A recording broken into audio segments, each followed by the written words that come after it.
Hello guys, welcome to the next video tutorial on Java programming for beginners. And in this video we will see what is class inheritance in Java and how to use class inheritance in Java.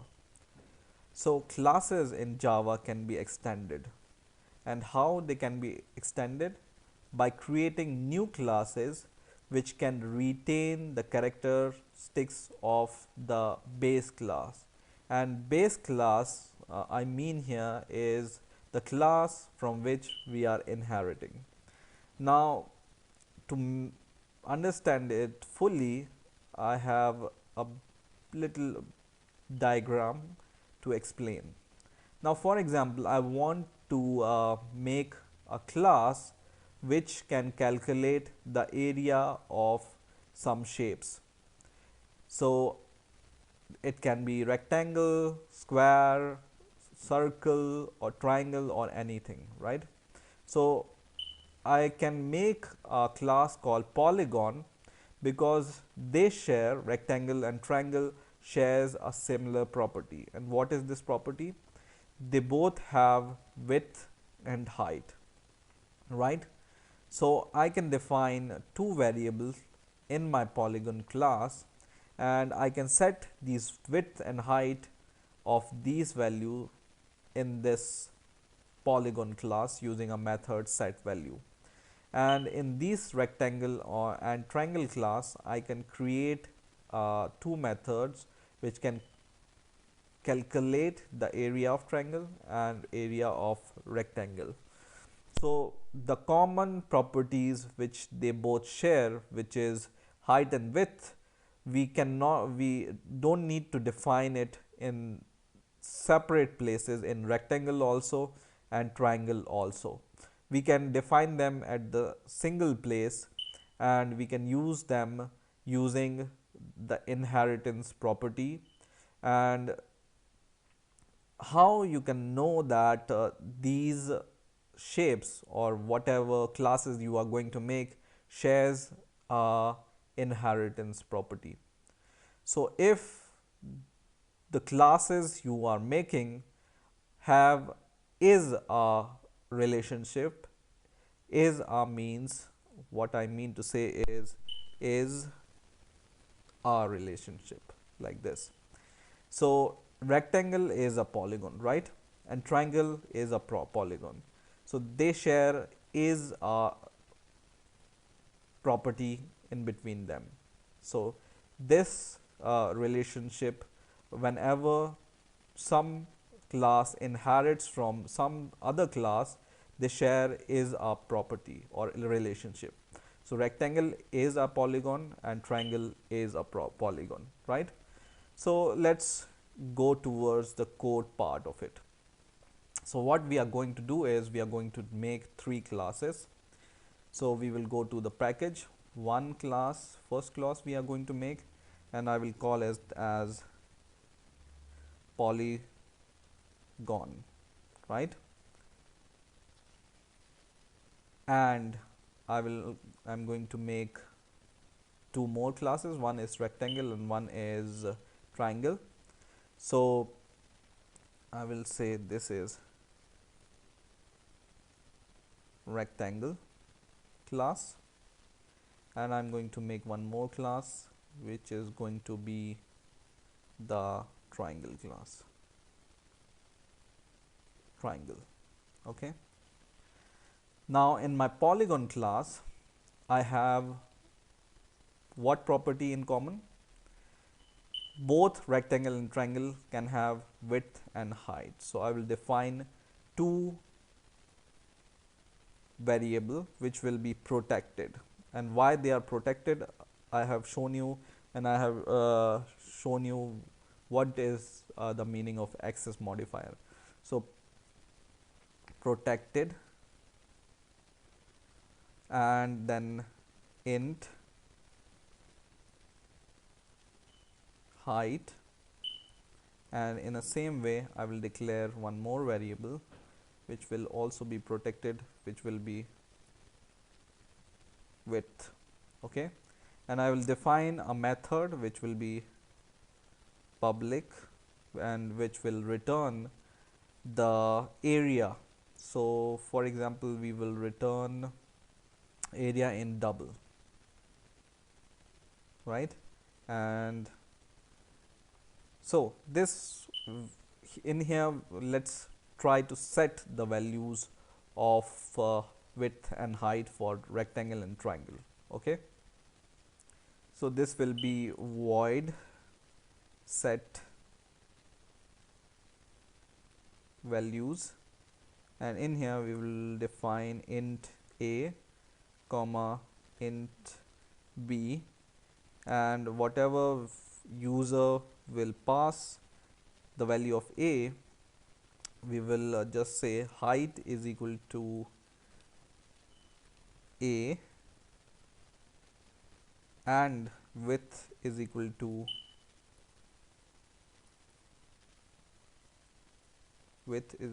b.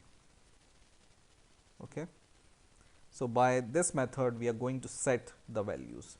Okay, now in my rectangle class, how we can inherit from this polygon class? We can inherit from polygon class in my rectangle class by using keyword extends. Okay, just use the keyword extend and then use the class from which you are extending. Okay, so rectangle class is inheriting from your polygon class, and polygon class is in here is called derived class, and rectangle class here is a class which is deriving, right? So this can be called base class and this can be called the class which is deriving. Okay, in the same way I will extend in the triangle class also from polygon, because polygon is my base class from which I'm inheriting. And now in my rectangle class, I'm just going to calculate the area.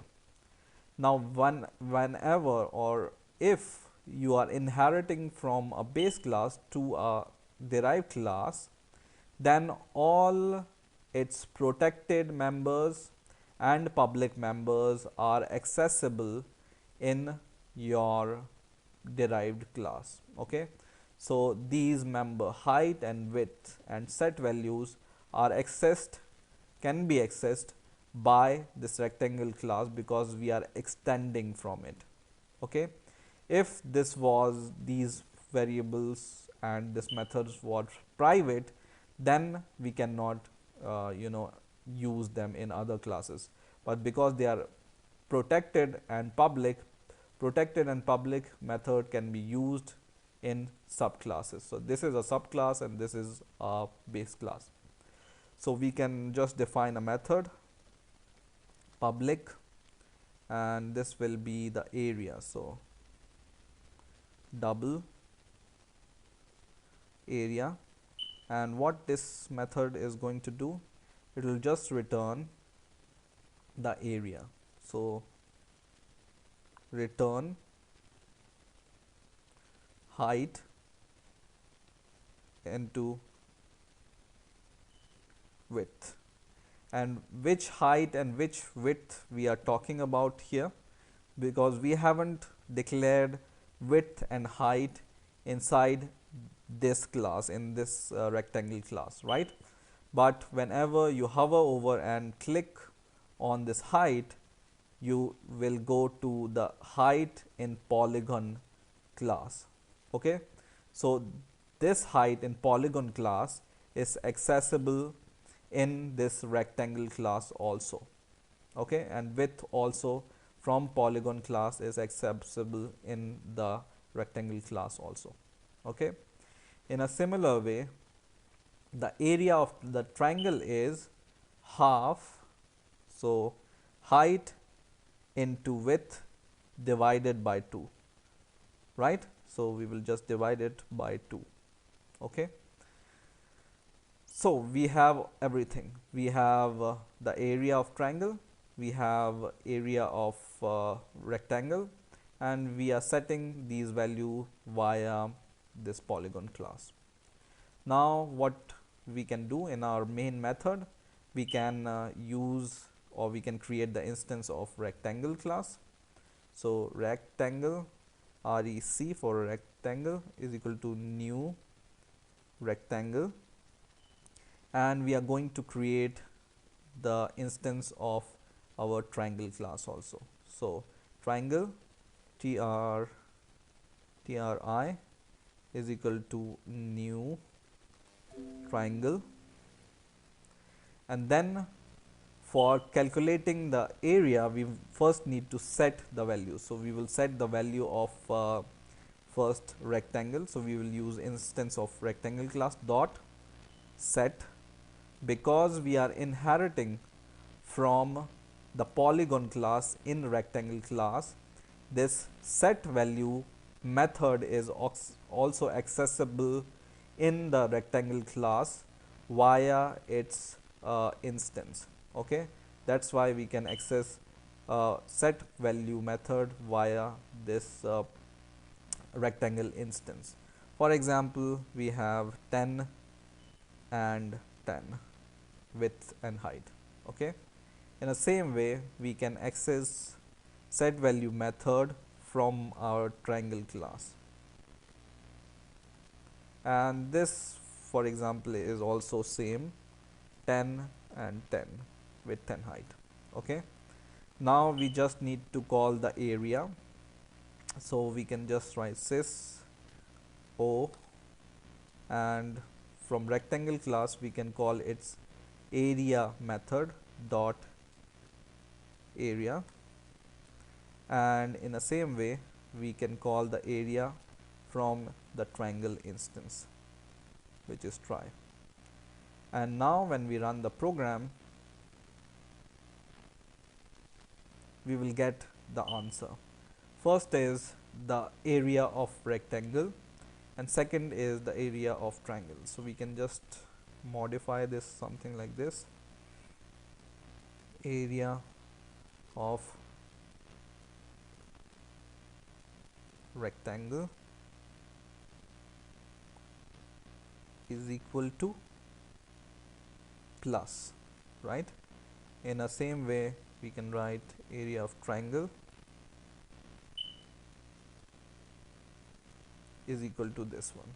Okay, and area of rectangle and triangle are displayed like the area of rectangle is 100, which is 10 into 10 width into height, and area of triangle is equal to 10 into 10 divided by 2 is equal to 50, right? So once again, whenever we use inheritance, all the property of the base class, in our case polygon class, is available in your derived class. In our case these are rectangle and triangle class. So all the method which are protected or public are accessible inside our rectangle or triangle class. Okay, so you can use the method inside polygon class. If you derive it in rectangle class, you can use this height and width we have derived in here using